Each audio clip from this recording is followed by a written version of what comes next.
غزل کی تعریف۔ غزل عربی زبان کا لفظ ہے۔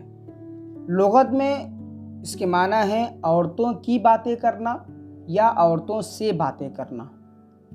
عرب شعراء جب اپنی معشوقاؤں کا سراپا کھینچتے یا ان کے حسن و جمال کی تعریف کرتے یا ان کی محبت میں اپنے دلی جذبات کا اظہار کرتے تو اس عمل کو تغزل اور ایسے اشعار کو غزل کہتے تھے۔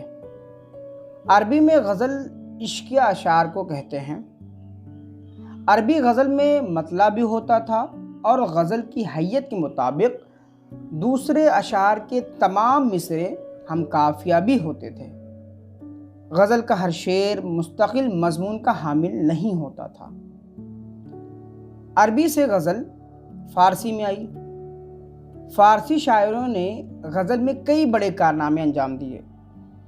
ایک یہ کہ انہوں نے غزل کے ہر شعر کو ایک مستقل مضمون کا حامل بنایا۔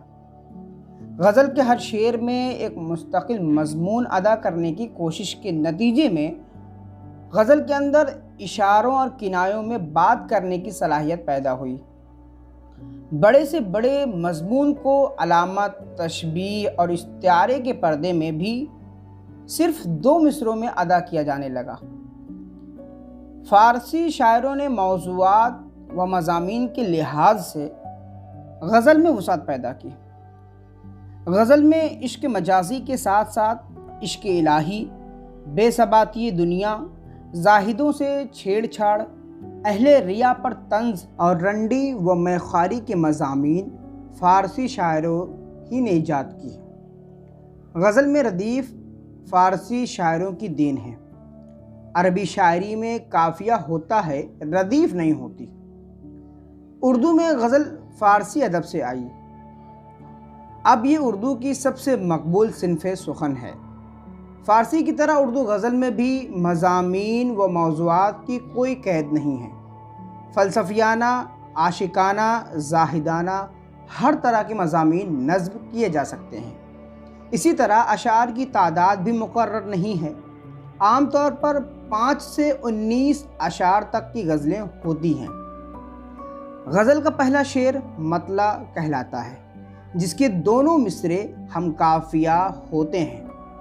اگر کسی غزل میں دوسرا مطلع بھی ہو تو اسے حسن مطلع یا زیب مطلع کہتے ہیں۔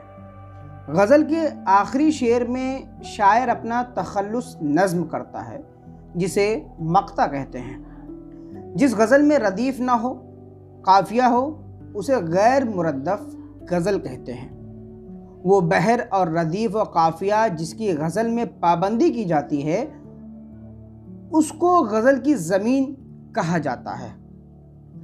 غزل کے اشعار میں الگ الگ مضمون بیان کرنے کی رسم تو بعض لوگوں نے ناپسندیدگی اور نکتہ چینی کی نگاہ سے دیکھا ہے، لیکن حقیقت یہ ہے کہ اس کا عیب نہیں بلکہ حسن ہے۔